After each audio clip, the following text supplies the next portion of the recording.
আমার দামি বাড়ি নাই, দামি গাড়ি নাই, দামি বিছানা নাই, ওই দামি বিছানার থেকে টেনে টেনে নামাইয়া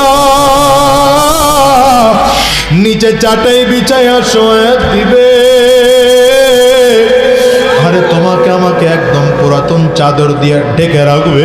সন্তান এসে চিৎকার করে আব্বা আব্বা বলে ডাকবে, ডাকের সাড়া দিতে পারবো না। পর্দার আড়ালের মা, সন্তান সে মা বলে ডাকবে, ডাকের সাড়া দিতে পারবো না। ওই কলিজার টুকরা সন্তান ওখানে বসে চিল্লায় আর বলে আব্বু জবান খোলো, জবান খোলে না।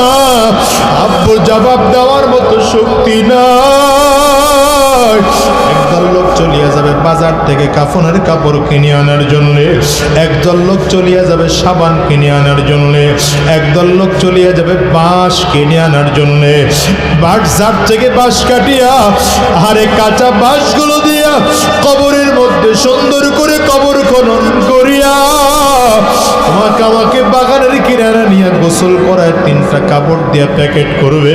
একটা মাথার মধ্যে বাঁধিবে, আর একটা কোমরে বানার, একটা পায়ের মধ্যে বান্ধিয়া জানাজাটা কমপ্লিট করাইয়া 3 জনে ধরাধরি করিয়া লাশ কবরের মধ্যে নিয়ে নামাবে।